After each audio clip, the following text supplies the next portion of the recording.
Hi guys, this is Eric from Love at Last, previously known as Akeldama. I'm going to answer some of these questions that we had you guys ask on Facebook. So the first question was from Zachary Wangle, or maybe it's Wangle, I think it's Wangle. He asked for the estimated date for the first single.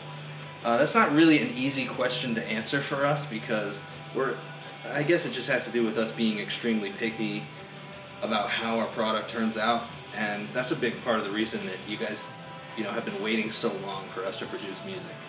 I know that we would like to have a single to you before this year is over. I think that can happen. I don't really see why not, but it's hard to make a promise on that. So just keep a lookout, and when we're gonna release it, we'll let you guys know that something's coming. So hopefully by the end of the year you'll hear something like that. I really think that can happen. We don't necessarily have that planned out yet. Without the other guys here to talk about that, it's hard to really say exactly when. Luke DeBoss, he's clearly a boss, he asked, how does the new sound differ from Akeldama? Similar or something completely different? I think the short answer there is similar. You're not going to be hearing as much on the harsh vocal side. Connor Reibling was the member of the band who did most of the screaming, and we had two vocalists. When we kind of lost Jeremy, to him being busy with other aspects of his life, he was our other guitar player. So Connor is also a fantastic guitar player, and he decided to step into that role, which kind of leaves us with one vocalist. And we really want that ambient, high-pitched singing that you've come to know us for. So we're kind of focusing mainly on that. That's going to be the major difference you hear. Other than that, I mean, it's pretty much the same kind of stuff. It might be a little more laid back at times, but we certainly didn't want to skimp out on the heavy stuff either, so, you'll be able to enjoy some of that driving rhythmic stuff as well. Chris Lewis asks, why the name Love at Last? And I understand entirely how that can be sort of off-putting at first. Like, you guys are a heavy metal band, why is your name Love at Last? Well, the name actually is supposed to sort of express the fact that our music has really always been written about, like, love conquers all type of stuff, and, positivity and trying to get rid of the negativity in life and moving forward into a better place. And we could get deeper into this subject, really. I just want to give a short answer if I can here. But we just really mostly felt that the name just fits the music that you're hearing. I mean, if you go back and you listen to Everything Beautiful, if you listen to the lyrics especially, the name Love at Last shouldn't really throw you off too much. It pretty much fits. So, just try to think of it that way. If the name is a little bit off-putting to you, I recommend that you give it a chance, because I think it's got a nice little ring to it, and it really does fit the style of music that we write. So this one, Zachary Wangle asked another question here. He asked if the original ambient Love at Last project is dead. And that is kind of a question for Andrew, but I can give you the short answer on this one too, I think. I wouldn't say it's necessarily dead. I would say that it may have sort of incorporated itself into Love at Last. You might hear something that reminds you of the original Love at Last idea. So we'll see how that goes. But yeah, that pretty much answers that one. So the next one was from Jules Almoranto. Hi Jules, known this guy for a long time actually. He was in the Tampa music scene years ago that we used to play with him. He asked if the writing process is the same, vocals first and then instruments. And honestly, we never did that. He said that he thought he heard it in a fun fact about it. No, that wasn't us, dude. We typically write keys and guitars and drums before anything else happens. Most of the time the writing process starts with Andrew, and then it comes into Connor and I writing more detailed guitar parts to go over what he's written. Evan comes in and kind of spices up the drums, and Michael comes in and does his take on the bass. So we kind of start with Andrew's big picture, and then we start to put our little bits into it as well. A lot of those times it's collaboration that gets it where it is. It's not just like, oh, I'm going to write my guitar parts, Connor's going to write his, Evan's going to write all the drums. No, we all come together in the sessions, and we kind of decide exactly what we want to do. So that's basically our writing process. That's another thing. I could do like a whole video talking about that, really. Maybe I will someday if you guys want it.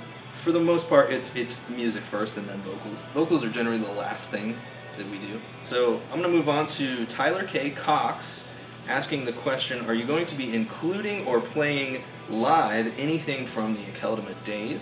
Or are you guys fully stepping past that and separating yourselves from it?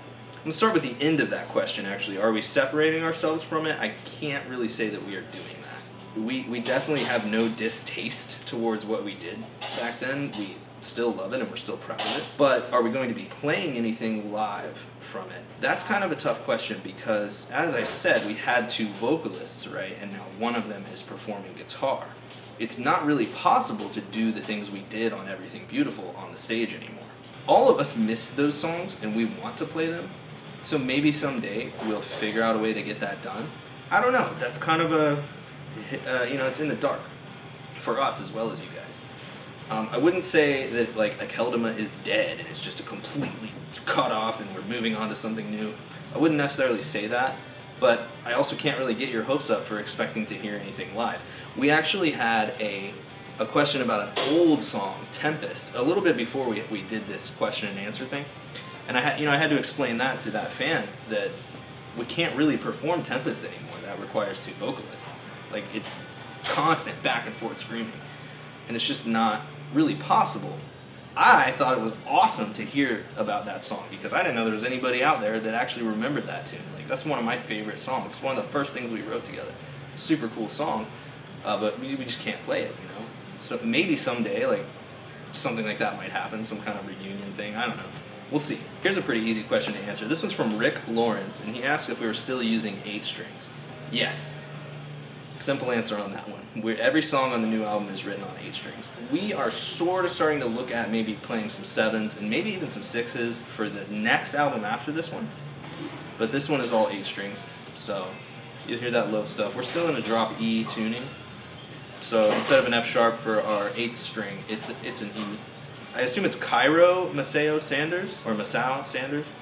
He asked if we're going to be doing a story album again, or will we revisit that ever again. This one is not really a story album. We were kind of going for more of a interpersonal, like, connection for the listeners, instead of having to sort of expect a story and try to figure out what we meant. But we definitely intend on doing that again at some point in time. Actually, the story from Everything Beautiful kind of led me, personally, as one of the main writers of the lyrics, to want to do more in that field. This album was originally going to be a concept album, and there was a point where it was going to be a 2-disc album, actually. But we really kind of went through some big changes during this process of this album, and that kind of got put off in the back burner. But maybe sometime in the future here, you'll actually hear that story concept. And it does relate to Everything Beautiful in a really big way. Kind of cool stuff, actually. So if you're interested in that, stick around, because I think you'd be excited to hear what might come out in the future. The next one is from Alex Whitty, and I gotta say, hey, Alex, it's been a long time, man. We actually met this guy in Germany when we did a little tour a while back with Scar Symmetry. This was 2012. And it's really good to hear from you, man. We would love to get back to Germany sometime. Maybe, depending on how this album does, we can come out there again. We'll definitely meet up with you if we do. So that'll be it for that. Now, I'm going to move on. Actually, there's some more questions on the Akeldama page. We have the Love at Last Facebook page. We have an Akeldama page still as well, just in case there are any of you guys out there who don't know about the name change. I know we're not really big on Facebook lately, and this is kind of part of trying to change that. But anyways, it's very possible that you just might not have even known, so you see the Akeldama page and get a little update that you might have missed out on. Okay, so this one is from Ronak Banerjee. I butchered your name, I'm sure. I apologize. Is everything still beautiful? That's a good question, man. But I think I'd have to say yes. Moving on, Ronnie Mullins Jr. says, jaunt or nah?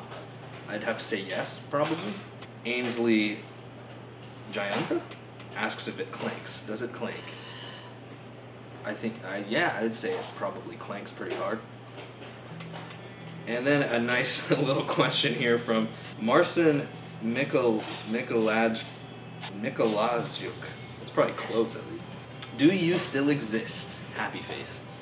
We do. We still exist. And I absolutely understand why you would ask a question like this. Our presence on the internet has been next to nothing. We know that Andrew has been on the internet a lot because Andrew's got a lot going on in his life. He's actually seeing a lot of success with certain projects and stuff, and I think it's fantastic. But he doesn't have time to do everything in the world. And the rest of us, we got busy lives. We got stuff going on. There are kids involved, marriages, buying houses. Life happens, and we're not just musicians. We don't make enough money doing this to drop everything and put out an album. But we do actually regret not connecting with our fans recently. It's a difficult thing to do when you don't have a lot of content to put out. So we've just been trying to focus on getting the content. So, a video like this is our attempt to start talking to you guys again. I hope that it really helps. You feel like a little more stoked about what we've got going on here. And I do want to add at the end of this, a lot of these last questions were from the Akeldama page. So I feel like these are Akeldama fans. These are guys who were around before and when Everything Beautiful came out. You guys may have listened to the EP back in the day with Dream Sequence, Motionless, Emotionless, and Practically Perfect. Or even the older stuff like Tempest was mentioned. And I want to tell you that I think if you enjoyed that stuff, you're going to enjoy the new stuff. It is not so vastly different that you won't recognize it. It sounds like us. It's still us. We're still here. So look forward to it, man. I think we're a very meticulous group of guys. We want everything perfect. We do not want to put out something that disappoints us. It's kind of what it's about, putting out music that we love, what we feel. So it takes us a little longer than the average group of dudes to get it done. But it'll be here. It'll be worth the wait. And I think that's about it for questions. So hopefully I'll see you guys again soon. If you guys have any more questions, feel free to post them. I really enjoyed doing a video like this. I think we're going to do some more videos, though, about maybe some other subject matter. So, like I said, I hope to see you soon. Signing off.